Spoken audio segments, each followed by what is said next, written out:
Hello, everyone.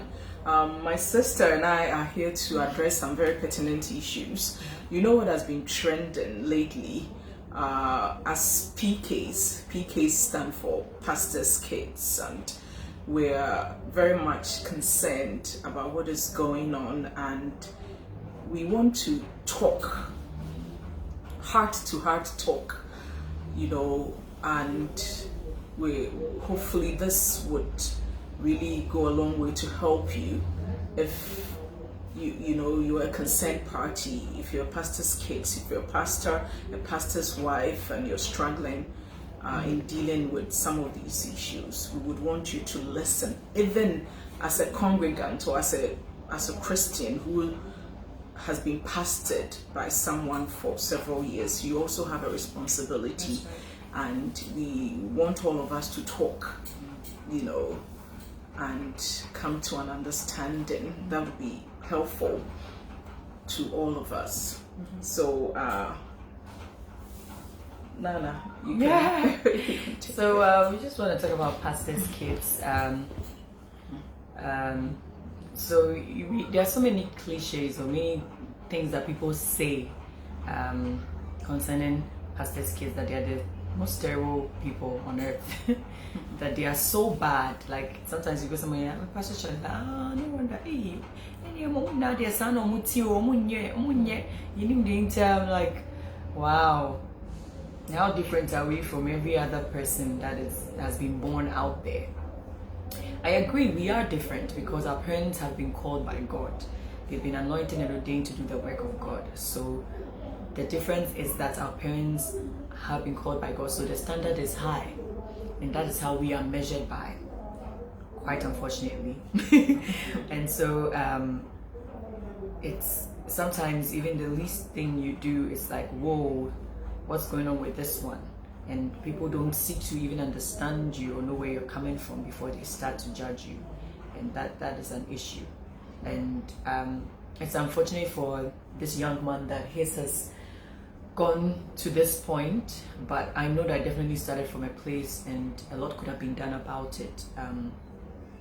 Not blaming the parents or anything, but as my sister said, everybody has a role to play. The church, the parents, the child himself has a role to play in order to shape himself up to be the person that he has been born to be.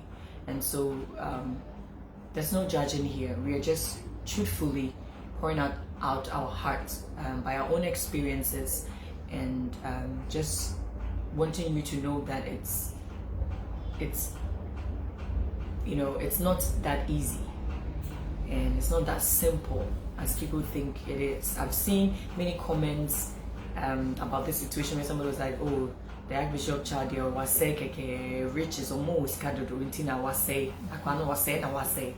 And I'm like, wow. And somebody's like, okay, Archbishop, he's anointed enough to preach and take away demons and stuff from people, but he cannot do the same for his children. I'm like, wow, people really have opinions, People really have opinions. And it will shock you that these very people, even in their homes, things are not going well, but they don't think there's an issue with that. Just because your father is the pastor, they have the right to come and talk about yours, And so that's how it's been. And from our own experiences, I mean, my personal experience, it's a difficult thing to deal with.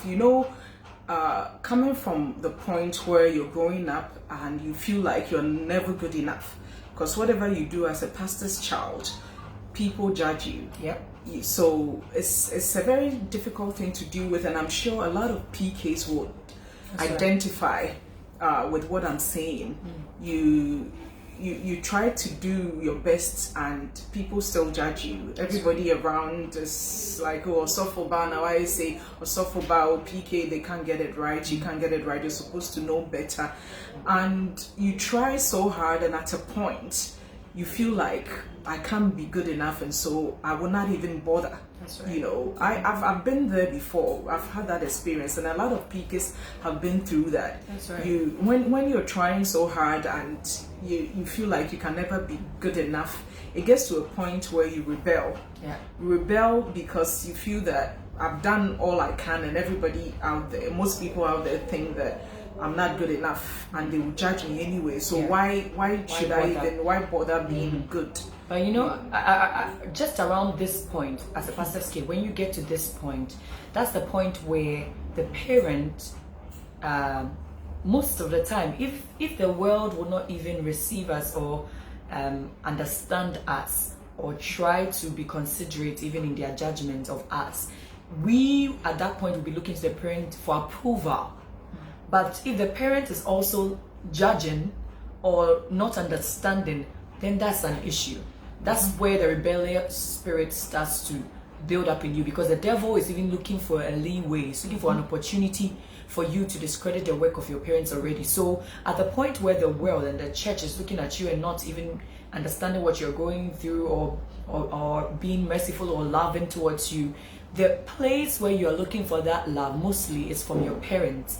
And that approval, everybody seeks for that father's approval, that the father will know that, oh, you're my child, I love you anyway. That approval is always, hanging. Like, it's like, if the church won't do it, I'm waiting for my parents to accept me and embrace me, and even if I'm wrong, correct me and bring me to that place where I can be seen as somebody who is worthy of their love. And so right at that point where you start feeling that way, if you don't get that love coming from home, that is also a big issue. It is. It becomes a very big issue, especially towards your teenage years. It can be very disturbing. That's right. And so for most people who would be driven to do drugs and to fall into fornication and probably friendship, drugs and all that, at this point is where the approval you're seeking you don't get, and you end up looking for love in all the wrong places. Seeking love from all the wrong places, you can end up in bad company. That's right. And it can shape you in the wrong way, That's unfortunately. right. But Yes. that's the truth. That's the truth. That's the reality. And it's interesting that as a pastor's child, you recognize that even in your home, for us, we had many people living with us, and so it's not only the parent that's shaping your life. We had people that had been converted by our parents through ministrations, and Muslims that had become Christians, and their parents had sacked them from their home and now were living with us. There were people that had to aunties, cousins, people that had to stay at our homes because they needed deliverance over a period of time, and counseling, and all these people, you encounter them, and it will surprise you the kind of things that you pick from them that your parents are not even aware of. You realize your parents are not even aware of these people that you have encountered, aside that you are in school. You are in school, and because you are seeking for approval and love, you anybody that shows you a little concern and love, you think the person likes you, but it might not be true.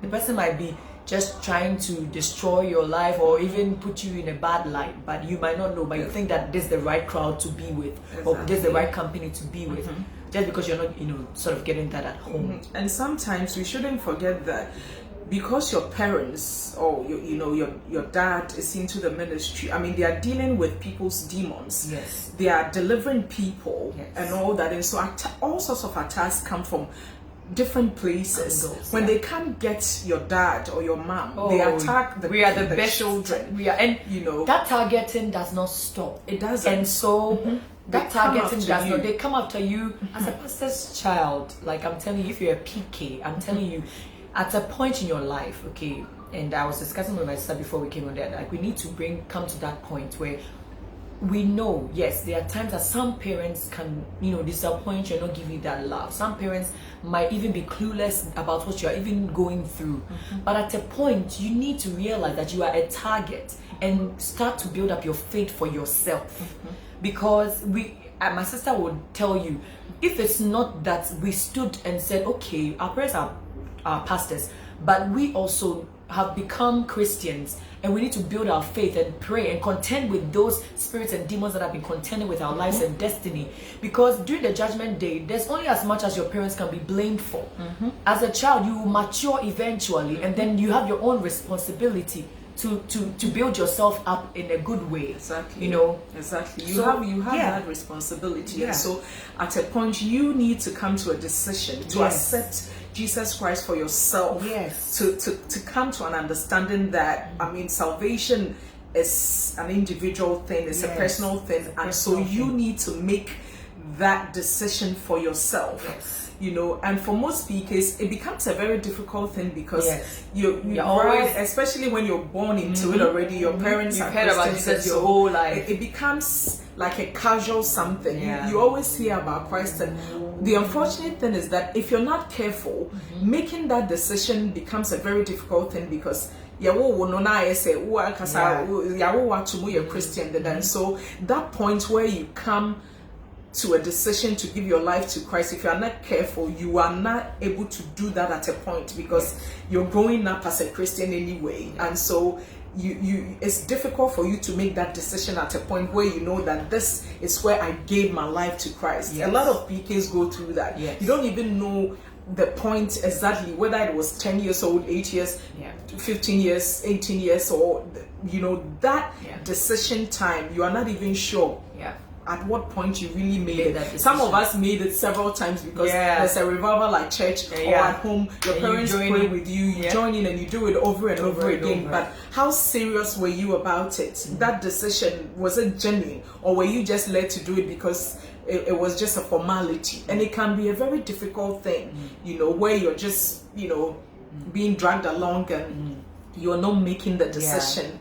And it can be very difficult. It can be, you know, it can be very difficult, but you need to do that. You need to make that decision for yourself and decide that, you know, I am going with Christ. It's not about what my parents are doing. This is my own personal decision.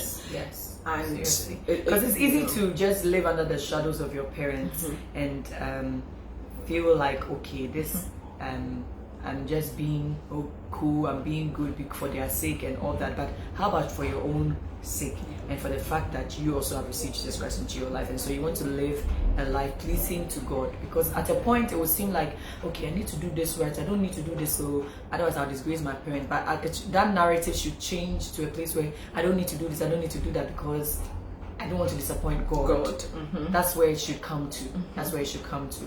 And parents, our dear pastor and our pastor's wife, our father, our mother who are in ministry, we love you and we know it's not easy. We understand because I was telling my sister that we both have had different experiences with our parents because she's the firstborn, I'm the lastborn. When my daddy started ministry, she can talk about what she went through because starting ministry didn't come with all its glory, blessings, and there was not much money. I probably came to meet my parents at the peak of his career. So my narrative might be very different from his. But what we want to tell the parents is that the torment, the approval we search for, the love that we need is so real. Sometimes you might think like, oh, Jai, be serious with your life and do what be serious and blah blah blah. But it's not that. Sometimes it's just you the ones that give it to us. We're just looking at you and be like, can you just tell me you love me? Can you just tell me that it's okay? I've got you. It doesn't matter what the world thinks about you. I know you because you are my child and I gave birth to you and I know you well. You know, you can, even if the person is going wayward, you can tell the child you can do better. In a way that the child will know that, oh, my dad is expecting something really good from me. You know, and you should have that chat and conversation with them. In our home, we had a good communication. But I always say good communication doesn't just rely on talking about normal stuff. It's the deep stuff that we choose, that we subtly neglect. That we think that it's okay. And let me also say here is that we understand the pressure of the ministry. The pressure of the ministry. As a pastor, you know there's so much pressure. You're dealing with people's issues, and so sometimes you take it all on you, and you're solving other people's problems, and you end up neglecting the home. It is not on purpose. You don't do it on purpose as a pastor, but it happens. You know, you get so overwhelmed with so many other people's problems out there, and before you know, your children are going wayward, you might not see it. You might not see it. They need you, and you are not able to be there for them, not because you're doing it on purpose. You're doing God's work. My dad, for instance, at a point got so consumed. I mean, he's all about God's kingdom. He got so consumed. I remember at a point in our lives when we were much younger, he used to take us out, like when it's your day, like your birthday, you go on a walk with if you. you're Tuesday born on a Tuesday, for example, for me, he would take you out, you would talk, maybe eat somewhere, then he would ask you how you are doing and all that. He stopped it at a point because he was so busy he couldn't do it. And I remember how I used to miss those times. You know? And it's so funny. All four of us remember those times. If we sit with our other sisters, we have two other siblings, one in America, one in Canada. And when we sit, it's so sharp in our memory. Why? Because we loved it. It has left an indelible mark. And we always talk about it that our dad used to really do that. One and of those best times. But unfortunately, he couldn't continue because he was overwhelmed. Ministry, he would travel out here and there. He would go and minister, doing crusades all over the world and in Ghana as well. And he couldn't continue. You know. I remember one of the most touching moments in my life that defined certain things for me was when both parents traveled. I was in secondary school and I had come home. I knew they were traveling, but when I came home, I saw the difference. My parents were not there. I remember how emotional it was for me. I was a teenager. They were not there. My aunties were there. I came home and I felt their absence and I started crying bitterly. My mom was not there. My dad was not there. I felt lost. I felt so lost. And I remember very well when I think back, those were the times when I started looking for love and affection from outside.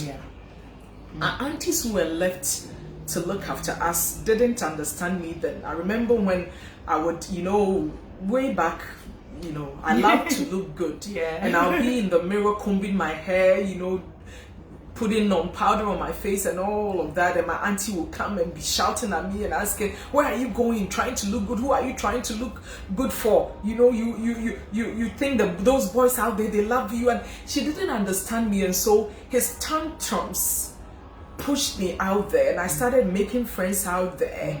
And I remember then, people that I trusted, there were some people who were living in our house. The first time, and this my dad doesn't even know, but I'll talk about it. The first time that I got sexually abused was around that time. I didn't have sex, but a man in our house forced me to touch his genitals. Basically, it was someone that I loved and I looked up to as a big brother kind of, and we became close. And he abused me sexually. He forced me to touch his genitals, and I felt very disgusted and all that. But at the same time, I didn't know how to handle it. I didn't know who to talk to. It was an emotional time. I was distraught. I needed love, and I was looking for love in the wrong place. But unfortunately, that person who should have been there to guide me was abusing me sexually. Most pastors' children have gone through this. A young girl who we got very close to recently, who's a pastor's child, was telling us about her experience, how she watched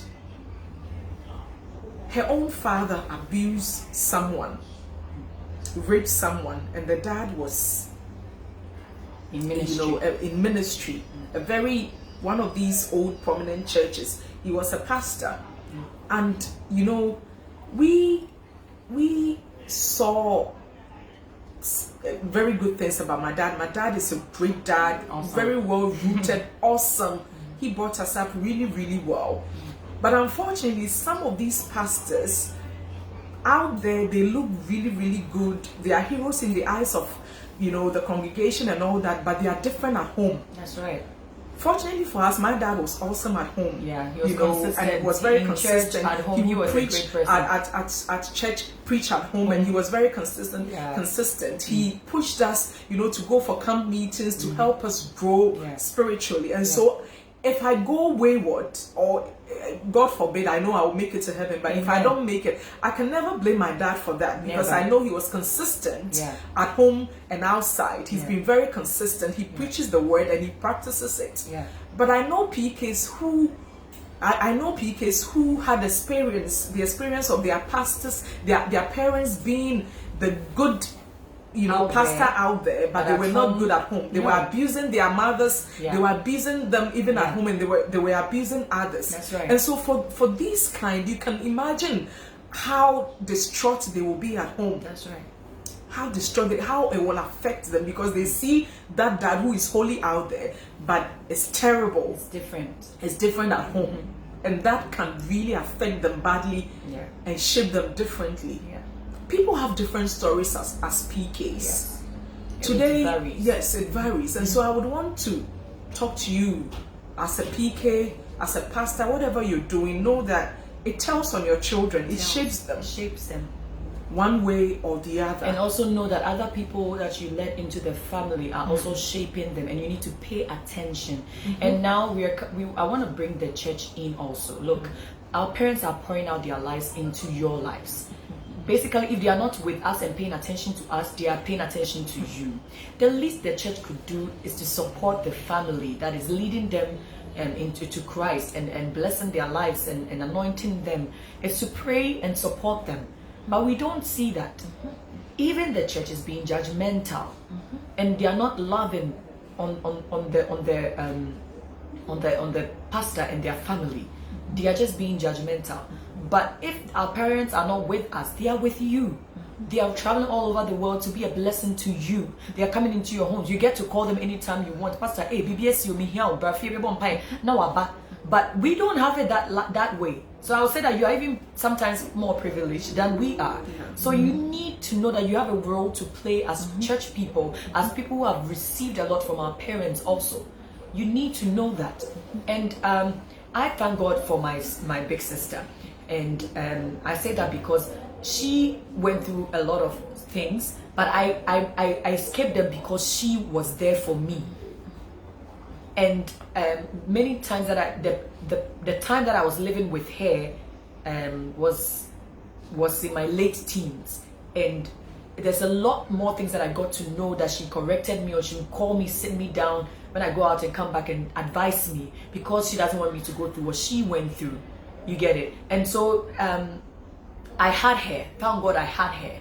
And as we keep talking about this, I want you to know we are talking about this because it's not solely dependent on the pastor's child. It's not solely dependent on even the pastor and the wife. It's not solely dependent on the church. We all need to play our role. We all need to play our role. And if you're a church elder, all the shepherds and all that, you're all part of this. If ordinary people who go to church, even if you don't have any position, you all need to play a role. That's right. Pray for that pastor. Pray for their children. Call them if you think they are going wayward. Correct them in love. Don't judge them. No.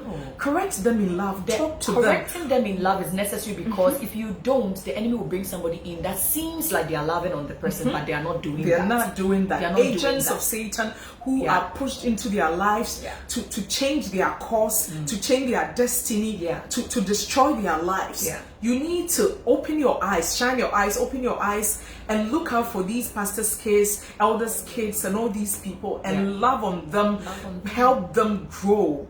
Whilst their pastors are pouring into other people's lives and are not able to be there for them like they should, you have a role too. You have a responsibility. Don't just look at them and think they are terrible. They are terrible. They are this. They are that. Just approach them, talk to them, and love them. Correct them in love and help them grow. You have a responsibility to, as a Christian, as a congregant, play your part and help. Let's all help shape them. Let's pray for these pastors. They need us. Let's pray for the bishops. Let's help encourage them. Let's help their wives and not judge them. When they wear this, you're judging them. You're calculating how much they're spending on their clothes and all that. That is not what they need. It's unnecessary. So unnecessary. Help them, encourage them, be there for them, pour out the gifts into their lives, encourage them. and let's all build this together, because if the church is attacked in any way, it tells on you as a Christian. It's not good for you. No. It's not good for you. No, it doesn't do you right now any you think good. that, oh, it's just Archbishop's problem and his child's problem. No, there are people in the world out there going like, these Christians are, they are always one issue or the other. And if he says these Christians, we are all one. We are all one. We are united. We are united. So it's not just the Archbishop's problem. It's not just the Archbishop's problem. Yeah, that's what And let's say here that everybody has an issue. Yeah. People are bad, be it, you know, pastors' children, policemen's children, whoever's. People can be bad. Yeah. The fact that It's not peculiar someone's to PKs. pastor, someone's parents are pastors or whatever, doesn't mean that they cannot be bad. It doesn't mean that they're escaping from the devil's claws. Yeah. So stop being judgmental. They're doing their best. Yeah. Help them. Help them. Yeah. Help them. Yeah. And don't judge them. Pray for them. And I would want to say that if you're a pastor's child and you're going through anything, please get in touch. Yeah. We want to form a support group to help each other.